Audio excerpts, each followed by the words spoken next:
Merritt Baer is the Field CISO for Lacework and previously worked for AWS as a principal in the office of the CISO. She is a double Harvard graduate and also has experience in all three branches of government. In this conversation, we discuss the evolving market segment for cloud security tools, and then we jump right into enterprise culture and strategy.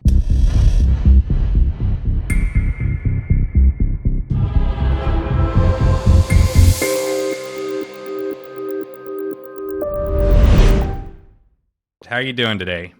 Hello, I'm doing fine. How are you? I'm doing well.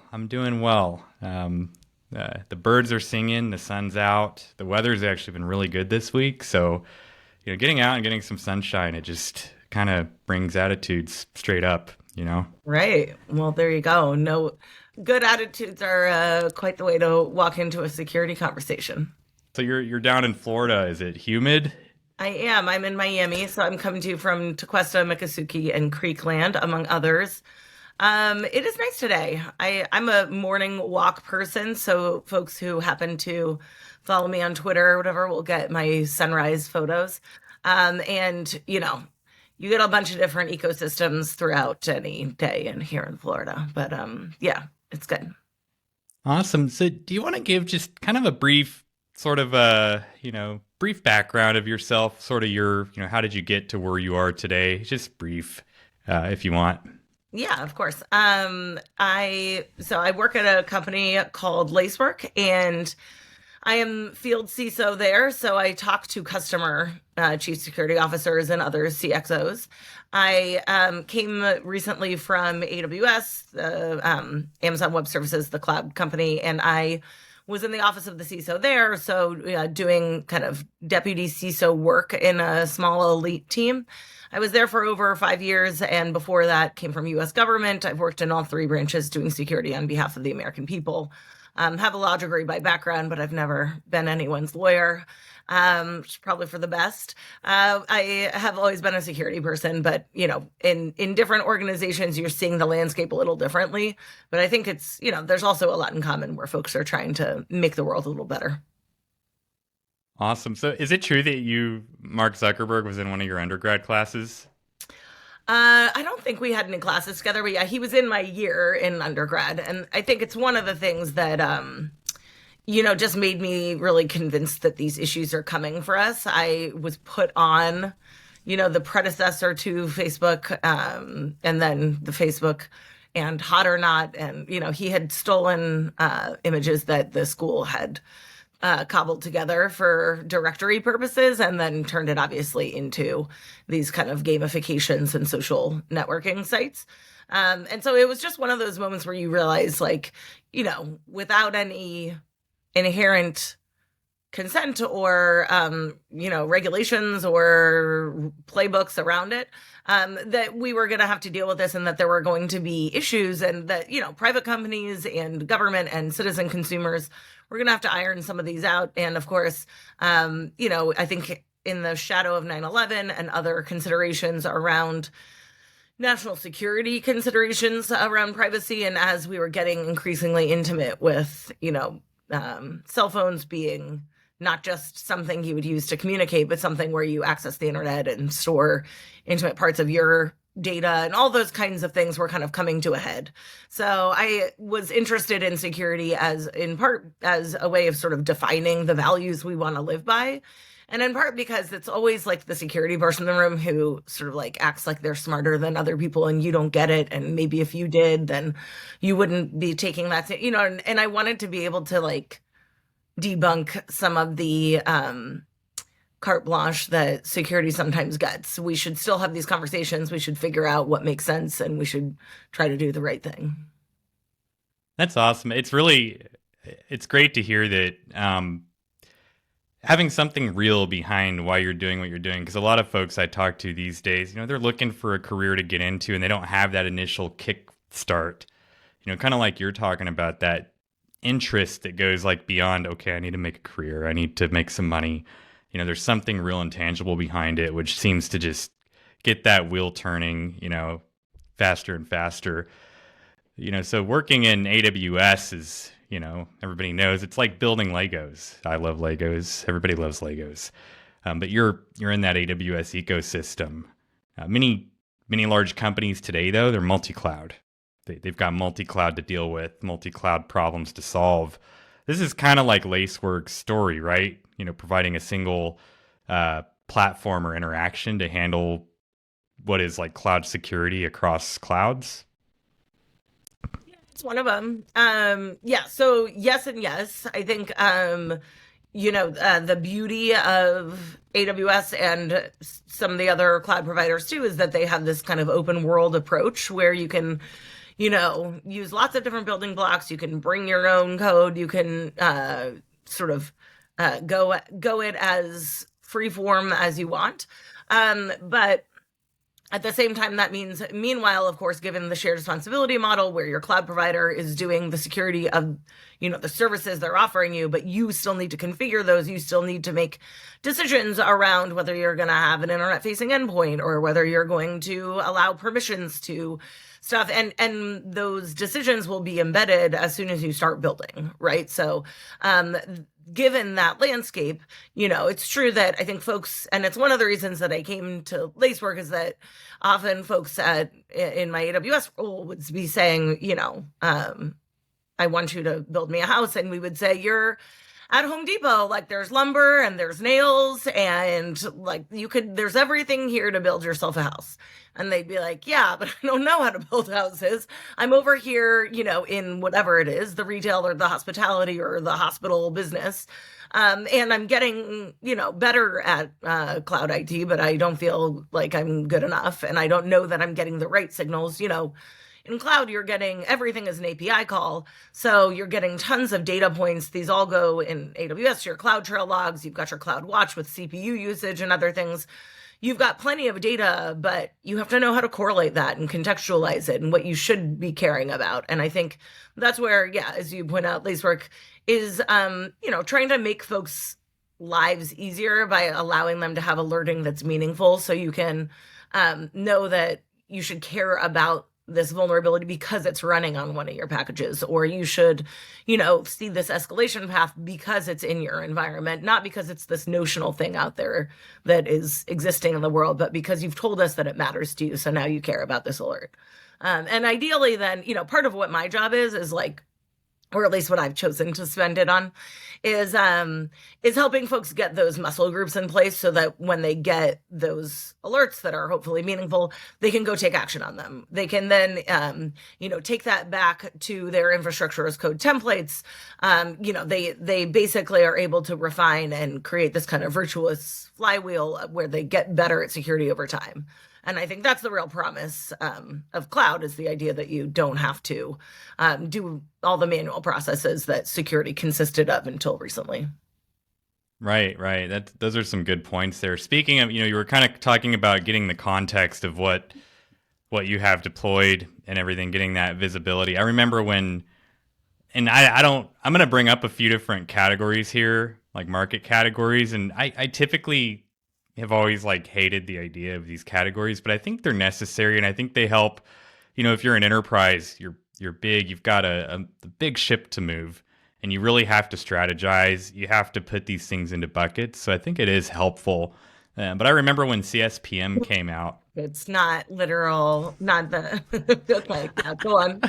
Exactly. So I remember, if it's security, you can't react to what you can't see. And one of the big categories is CSPM, Cloud Security Posture Management. I remember when that sort of came on the scene, and it's evolved quite a bit. There's a lot of amazing things, with a lot of the cloud native stuff. Everything's sort of API backed, and there's a lot of interoperability here. So my idea of CSPM is, okay, visibility and configuration. I need visibility. Is my configuration good? Do I need to remediate configuration?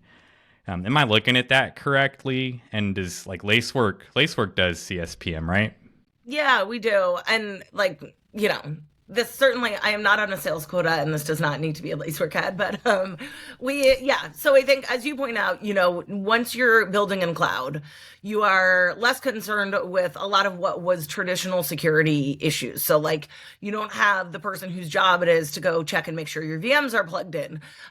Literally, you know what I mean? There's a lot of stuff, and like physical devices for firewalls and all the kinds of things that security, still consisted of until whatever, 5, 10, pick your sort of increment of years ago. And so I think as a result, then now we're at the point where what you do have to care about is those configuration choices. And like, the insecurities that we see in cloud come primarily from credential compromise and misconfigurations. So folks are getting legitimate credentials to do unauthorized actions that then are allowed because of too permissive environments. And that, that's just true across the board. It is rarely something that is like a 0-day, that is some sexy new thing. It is stuff that we know our best practices, around how to build and how to architect and how to think through these, but it's harder, easier said than done, right? So this is where I think, that templatization, infrastructure as code, doing reviews of your templates before you deploy, so you can be using something like Terraform that goes across environments, or the specific one for your cloud. So in AWS, it's CloudFormation.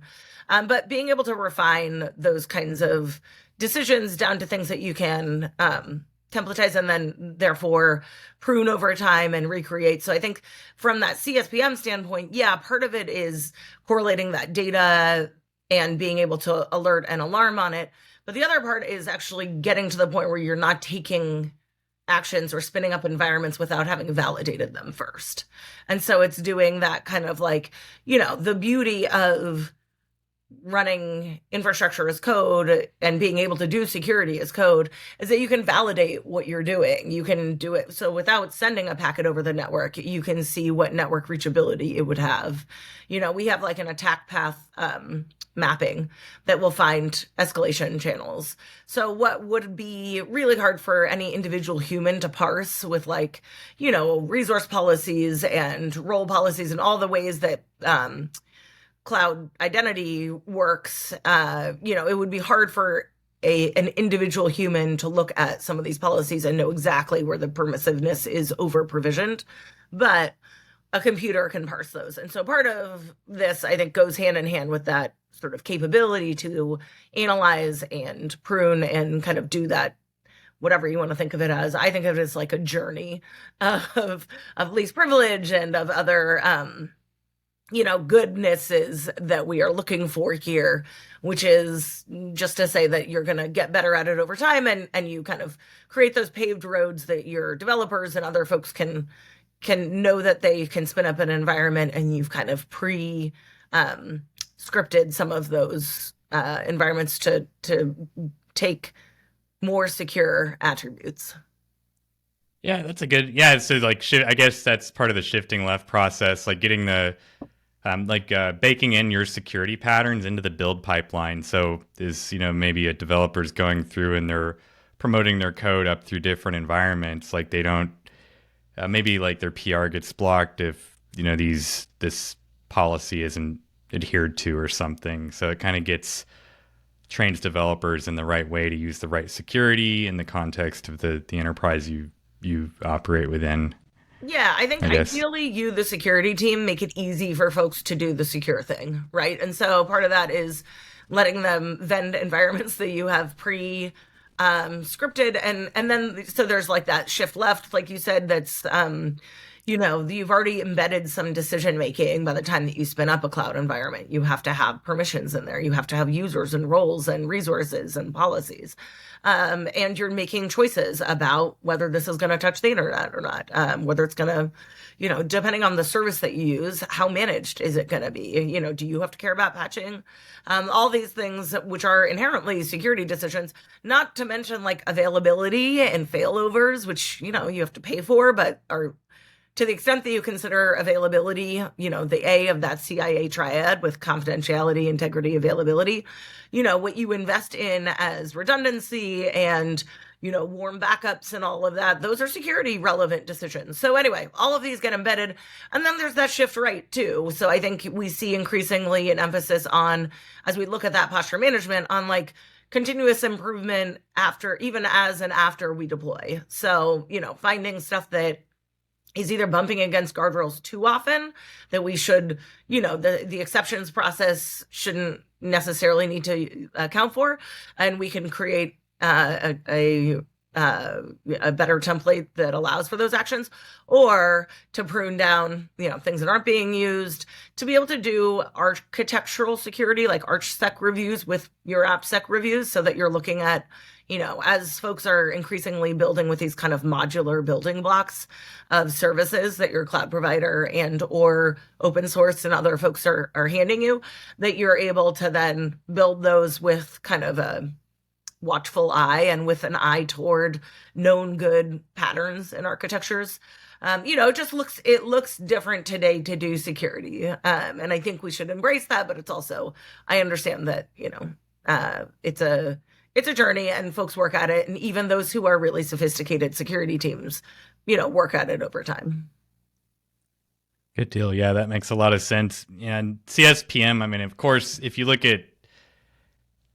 thinking of like defense in depth, you've got a lot, security goes across a lot of, it goes across all areas really.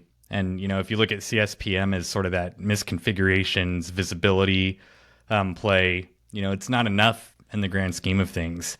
CWPP,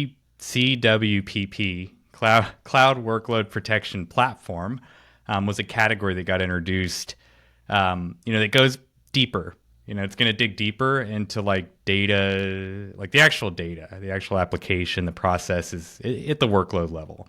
So instead of configurations, it's going right into the workload. These two seem like they like sort of working in harmony together. I think Lacework has a story for both, right? Yeah, you're right. I think, and again, this sort of comes back to that delineation that your cloud provider is going to remind you of, which is that shared responsibility model. So cloud providers, although there are exceptions in managed services where, customers are explicitly asking their cloud provider to go in and do more layers of the stack, generally speaking, cloud providers go around saying, there's an important distinction between data plane and control plane. We're not looking at your substantive data. We're not looking at your content. We bill you at the end of the month, which is to say we know which services you're using, but we're not looking at your data in there. Please encrypt it. We don't want to have access to your actual content, and we don't want the rest of the world to either. And so there's lots of security best practices that are around, that at least at Amazon, and I think at the other clouds too, I'm just less familiar with some of their internal machinery, but that, with the rise of confidential computing and other, which is basically the idea that you insulate yourself against your cloud provider having access to your data for a number of reasons, but mostly because like good security means that folks just shouldn't have access to content unless they absolutely need it. That introduces an attack surface, or a risk, that it could get into hands that it shouldn't be in. And of course, pretty much every entity out there is interacting with sensitive and or regulated data. So whether it's, payments or health or other, things that you could mosaic together into PII, which is, personally identifiable information. These are all regulated categories and they exist everywhere, like all the time. So, I think most folks are architecting for the kinds of privacy and security needs that highly regulated entities need. So this is in keeping with that kind of level of care. Meanwhile, to do a lot of security, like to do runtime security, you're going to want an agent on it. And so sometimes you end up, doing more managed services where you go higher up, your cloud provider goes higher up those layers of the stack. And a lot of times you want to have a Lacework or, something comparable that can actually see those runtime security information and then convey it back to you. So it's kind of an irony because I feel like I spent my whole time at AWS being like, don't worry, we don't look at your workloads. And then coming to a place where it was like, yeah, we'll do that for you, but really if you're looking at security benefits, and part of this maybe is the beauty of having that, I don't know, tension between, like not having it be a unilateral provider stance where they get access to everything. Maybe it's good that we've kind of segmented things away with your security companies and your cloud providers being distinct. But I think it is certainly true that in the real world you probably want some of those functions, even while you want assurances from your cloud provider that they're not looking at your data. So it's a little bit of an irony. Yeah. Yeah, 100%. Yeah, it's interesting, like the having to put an agent on every workload. Like a lot of times, this was, I think, driven by the enterprise. Like, is how these products sort of matured. Because, like, to kind of give an example, I worked in a large environment where we had like cloud work we did early on. Like, we had some IaaS sort of workloads, and then we had some platform as a service workloads as well. And there was a kind of a back and forth with security and the rest of the cloud teams where, like, okay, we don't want to have like long lived VMs. We want to, redeploy them at a certain interval, from an artifact in a pipeline. But at the same time, there's certain things out there that if you're deploying on IaaS, you kind of deploy them once. They're going to remain running, and you need things on them to get that visibility to make sure everything's okay. Because there's certain stuff out there that you just can't treat immutably, unfortunately. Like, there's stuff that you have to bring into cloud under, certain circumstances. So, yeah, that. Well, ephemerality is one of those things that we use for security gains all the time. But it can make it a lot less convenient. That's kind of the point. But I mean, like, it's not the point to make your own team inconvenienced, but it is the point to make it inconvenient for someone to try to get in. And so I think, yeah, it makes sense.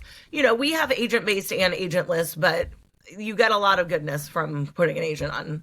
There's a lot of stuff that folks are saying they want when they come to us that they get when they put an agent on. And yeah, I think,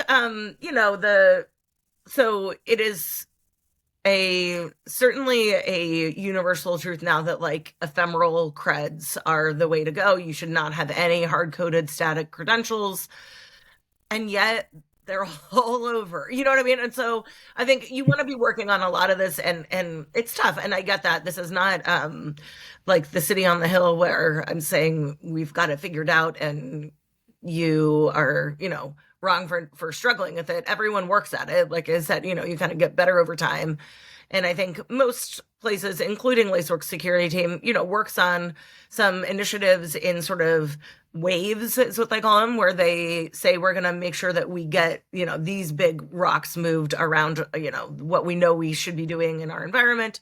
And we go work on those. And then, a few months later, we're on to the next thing. And it's because, like, things take human effort, even though we're in this, like, very, ephemeral, modularized, whatever environment, to go get to those states of play and to do, if you're doing, let's say, multi-account at scale, you might have hundreds of thousands of accounts, and so then if you're doing, fine-grained identity-centric controls with ephemeral credentials, like, even when done well, it's a little bit like a symphony where you're trying to figure out, like, who's off key, and so I think you gotta, it takes work over time, but you get better at it. And those kinds of ways of corralling or, like, knowing the data, it's one of our sort of core beliefs that security is inherently kind of a data-driven pursuit, and that that will be the thing that gives us the equipment to go do the work well.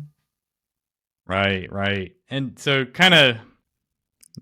I promise this is my last question on category specific stuff, but this CNAP sort of came out of nowhere, and, trust Gartner, there's going to be a new category of something like every year. But, CNAP, Cloud Native Application Protection Platform, definitely the new kid on the block. Does this sort of replace CSPM and CWPP, or is it kind of like a new solution for different cloud native problems? They're all related. You could see some of them as being categories of the other, but I think that as you think through, so on some level, everything you're doing in cloud is mostly an application. I mean, unless you're using something like Outposts where they're rolling a physical appliance over to you to do your compute on, you're generally working in application layers, so it's a little bit of a redundant play. But yeah, I think these are related, and whereas posture management is related to how you have architected and the decisions you've made and the services you've invoked. The application management piece may take other forms, including vulnerability management and other things that kind of go into what's running.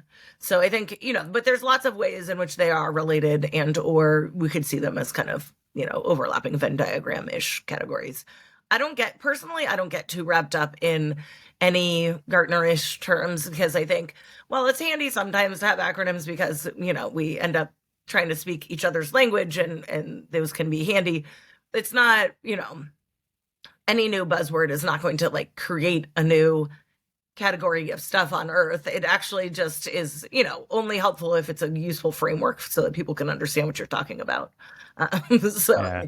For some of us, they're very confusing. Yeah, I try not to maybe me. ground my truths in anything that is sort of, concocted like some of these acronyms, but that's also just me as a, salty security lady, not a venture investor or something. Yeah. So moving on from the categories, moving into the culture. Yeah. A little strategy here.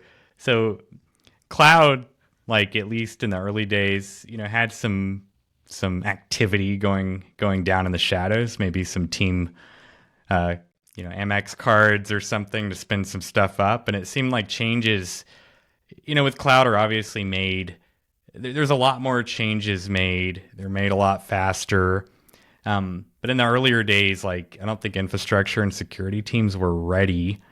This sort of created a dynamic where this promise of innovation from cloud providers was overshadowed. It kind of overshadowed the role of what, cybersecurity could have been doing at that time. And I feel like now this is completely reversed. And I see a lot of just like lock everything down, and like you can hardly, it's like ITIL, but worse sometimes. The way that decisions are made and the way that change management is wrapped around them, like in the cloud world, because you have more moving pieces.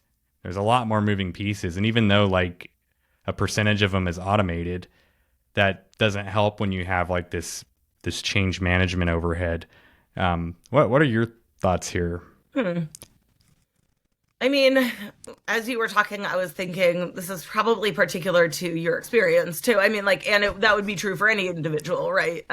Whether they've had a security team that was way too micromanaging, or ones that were, up to lunch, or ones that were really healthy and helpful and embedded. And, I think there's a range of experiences. And we certainly see, as folks are kind of like doing infrastructure overhauls, as they're doing digital transformations and getting into cloud and or embracing other, technologies. I think we see certainly that the security imperatives are brought to the board more, and whether that's from the infrastructure folks or from, the CISO.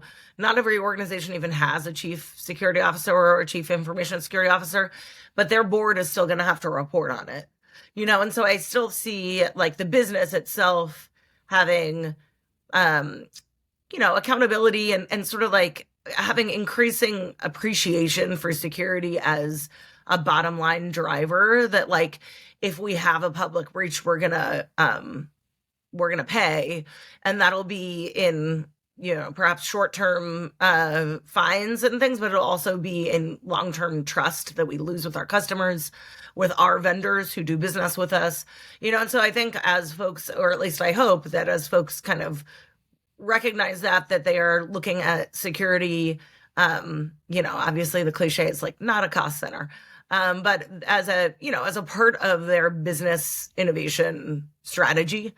And even if that means that they have to architect differently, they have to delay a release, they have to, make decisions that might restrict some of the data that their R&D teams would love to just have openly, or to build ML models with more training data until they get to a point where they need the real data, whatever it is, that it kind of infiltrates their decisions as a business. And I think that's happening, although I think it is, some folks are doing it better than others. Yeah. Well, back to that. Yeah, those are some great points. And you said something that sort of stood out to me. You said embedded, and I so from a few personal experiences, actually, like this whole decentralized versus centralized thing. This argument's been around forever, if you would even call it an argument. Each method has trade-offs, and it's just what fits. So, like in the context of large enterprise, though, you've got like I worked for a company that had like over 2,000 applications, lots of lines of business, just a gigantic org chart, and sometimes that org chart is complicated and is ends up being part of the challenge.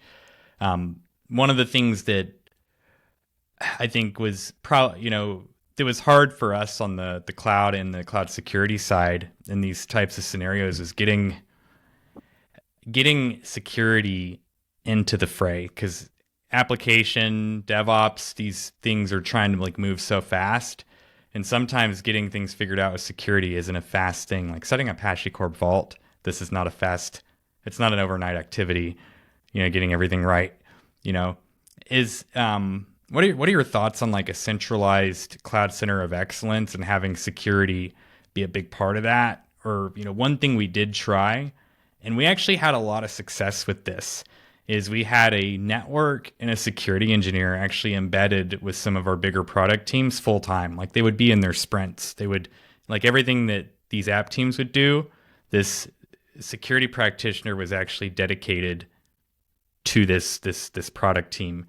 But the problem was, like with this big of a company, as you start growing and expanding, you only have so much of that like really qualified top tier talent, and there's just seems like there's not enough love to go around, if you will.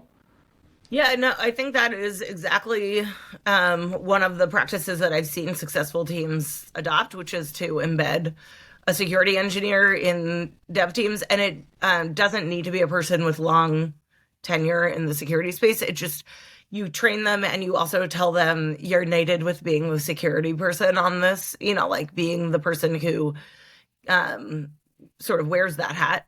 And we found that that works, and the reason that Amazon ended up adopting it was that it shortened AppSec review times by so much because they weren't waiting until the end to hit some of what were going to be security requirements. So it just helped folks to know from the start. And of course, like, they could have that conversation with AppSec throughout, but for the most part, folks build and then they go to a review. So that is one of the tactics. I think overall the philosophy should be, or what I've seen work is that product teams own, and by that I mean like application, dev teams own the security of the thing they are building. And then the security team owns the security of the enterprise. So it kind of operates within that umbrella, but the security team isn't there to make daily design choices for them, but they help templatize so that folks can spin up environments. They're vending themselves identities that have been, blessed by with processes that are blessed by the security teams. So, there's MFA and other requirements in there. They're minimizing, access permissions where they can. There's all these ways in which, like, done well, this should feel like not like healthy friction. And I was about to say painless, but like where there is pain, it's you understand that, this is the part that, like it takes you a few extra seconds to press on your hardware MFA device, but like, and if you lose it, then you have to go reach out and do a workaround, but like that's healthy friction. So I'm not going to say it's painless, but like it's stuff that you understand, why they're doing it, and to not have it feel like it is either kind of security theater where they're just like pretending so that they can make it hard on you, or where it's kind of like easily bypassable, because humans will try to find the easiest thing to do. So if you're going to do that, you might as well not bother. Because certainly if you're lazy, developers can get around your guardrails, then attackers can. So, like you want to make it so that folks are actually going through the kinds of roads that you've paved for them.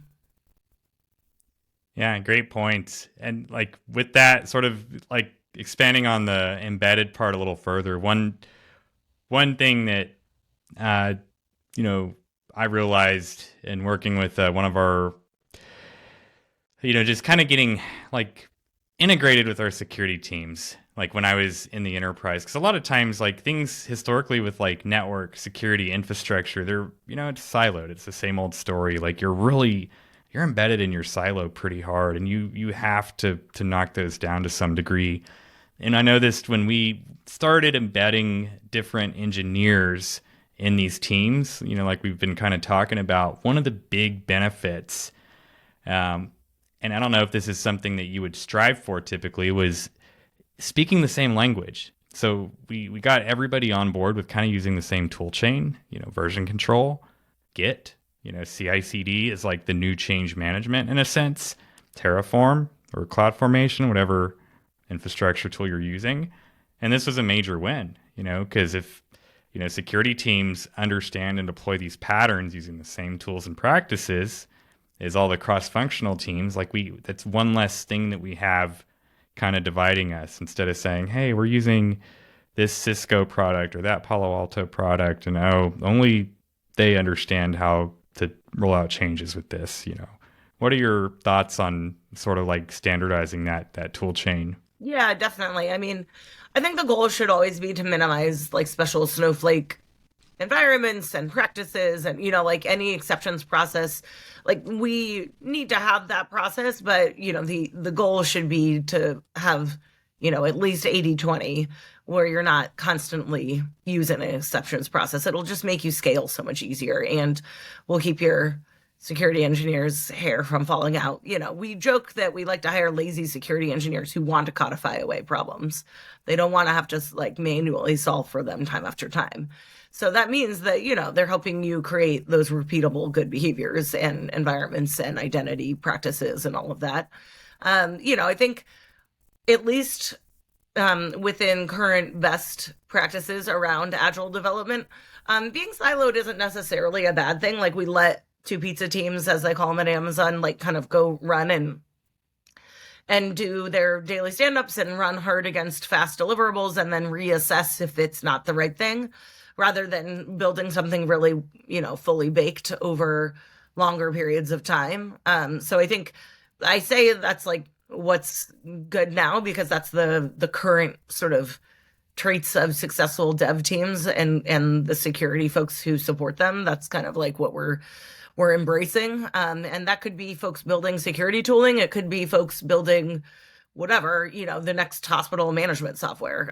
So that's just kind of a process driven guidance right now that folks embrace. And I think you're right that, folks will want to have not just occasion to have handshakes over the fence, but like have knowable processes for what that looks like. So, as unsexy as it is, I'm always touting, the benefits of a fully API driven low latency trouble ticketing system. It's a lot faster and more easy to authenticate than an email back and forth. And, there's ways in which you can then sense, like you can do data around time to respond and time to remediate. Increasingly, robots can sense if something has been remediated and can close that ticket. It's just one of the ways that, the infrastructure and security teams can kind of shake hands. Right, right. Yeah, so you said something earlier, which I thought was, I'm just going to jump a little bit here to sort of back to a topic we were talking about, but you mentioned like secrets management. We kind of had a little brief talk about that, but like, let's say like hypothetically, hypothetical scenario. And this is actually, along these lines, I've heard a lot of just feedback from, different professionals. I think this is a pretty kind of a big, problem sometimes is, say that you have like a large enterprise and, you've deployed, the first internet facing application in cloud, bravo, we did it. Great. So this application is deployed in cloud. It's fully automated. They used CI/CD to actually deploy it. Check, check, check. The cloud team's flexing like, yeah, we did a good job. But there's no vault or no secret management, rotation, none of that being used. Um, so deploying HashiCorp Vault, it's not an overnight thing. It is, there's some time invested in getting it together, and how you're going to treat your secrets and all the different interactions you have to like feed that pipeline. In this sort of scenario, do you think the cart was thrown before the horse? Because I feel like this type of thing almost puts you like in a danger zone from security perspective. Because a lot of times the problem is that maybe you didn't do it initially, but it's really hard to come back and do it because then you're on to the next thing and the next thing and the next thing. And then you have to go back and, retroactively fix all the pipelines and do all the things and remediate, which is very time consuming. What do you think about this scenario? Yeah, I think identity access management and secrets management kind of go hand in hand, and I think that HashiCorp is not the only one. There's lots of options, and there's cloud native options that folks can avail themselves of. But yeah, you probably are better off having a strategy around how you're going to handle your secrets management before you go live with anything, especially anything internet facing. I think that yes, ideally, in some perfect world, you would have this strategy and you would always make sure that folks are adhering to it and that secrets are, treated. And of course, you can use things that have a lot of layers of management to them. So if you're using, KMS, as long as you're not doing like bring your own key and, customer managed key material, like AWS is going to handle the sanitization of that. They're going to be the ones who are responsible for maintaining that HSM that backs it and then the envelope encryption that's around it and then being able to vend it to you and whatever. But if you're doing, it depends on what your strategy is. But if you're doing it yourself, that's also going to be a thing that you have to, as you point out, kind of like water and care for over time. Yeah, ideally you come into it with your kind of strategy, but realistically, folks are building it in flight all the time. And I think the point is, you use a lot of the, I recommend that folks use, cloud native capabilities. And then if you're going to avail yourself of vendors, you'll put those kind of in conjunction with and even augmenting and aware of some of the underlying capabilities. So yeah, it's a challenge. And obviously like we wouldn't be calling them secrets and secrets management if they weren't high value. So it's something that your security team, has to care a lot about. But there's also increasingly, sort of less painful ways to do it that folks are, that are helping you out with, whether that's sort of managed solutions or other things. So, yes, no hard coded credentials in your code, please. But yeah, you're gonna want to, ideally you want to have a strategy and you want to stick to it. And if your strategy changes over time, fine, but stick to your actual policies. Right on. 100%. So last question, and I don't know if you have a good answer for this. I don't have a good answer for this. It's a hard one, but I just think it's interesting, just for a lot of reasons. But about every time I open the internet, I read some hit piece on firewalls. Well, it's usually like Elon Musk, Donald Trump, and firewalls are the three things, in the news. So I remember the first time I read one of these publications. You're hanging out on, like, yeah, okay, go on. So I remember the first time, like, I saw one of these in Network World back in like 2012. It was just like the title was like "Firewalls Are Dead," and data says a different, it colors a different story. Sales paints a different story about firewalls. Like the global valuation for next gen firewalls is projected to reach close to 11 billion by 2030. Compound annual growth rate of 11%. I would have thought just is more organizations are aiming for that cloud native, that like the trend for firewalls would, not that they're going to go away completely, because they're not, but I figured it would be trending even or like downward.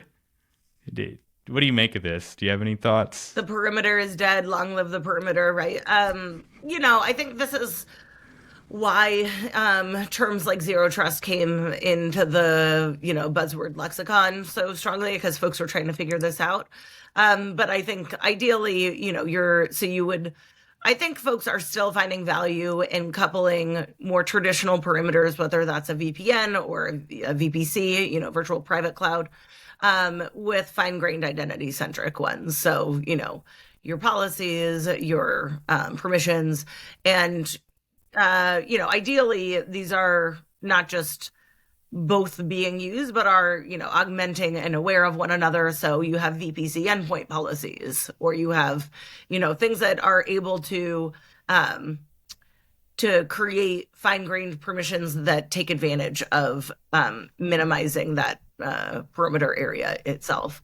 So I think there's going to continue to be room for that, but our conception of what a firewall is changing. You know what I mean? Are these like, knackles and security groups? Are they, and of course we see, you said, next gen firewall. Well, you've got web application firewalls, like those catch a lot of crap. As you know, it's like the edge is where the, internet garbage just floats around. So, folks are still finding a lot of value there, and you can write managed firewall rules for those. For example, you can avail yourselves of existing ones and write them too. Anyway, so there's a lot of reasons why folks may want to sort of like block off some of that detritus, but you're obviously like anything, when folks use the term zero trust, it's silly. It's like, yeah, this is a zero trust water bottle. Nothing comes in or out. It also doesn't do anything. So, you're going to need stuff that has enough access that you can go out in the world and get stuff done. And that inherently comes with some risk. And then you have the real conversation starting. Awesome. I love that. The edge is where internet garbage floats around. I'm going to have to use that. Well, That's really awesome. There, but thank you for that. Why we don't like want to deal with it at full scale. You know what I mean? So yeah. 100%. Well, yeah, thank you for coming on. This has been a really great conversation. I learned a lot. You want to tell everybody where you can be found? Are you active on social media? Yeah, no, thanks for having me. It was a lot of fun. And folks, feel free to reach out with, questions, comments. I'm on Twitter at Merritt Baer. And my Lacework email is merritt.baer@lacework.net. So feel free to reach out if I can be helpful.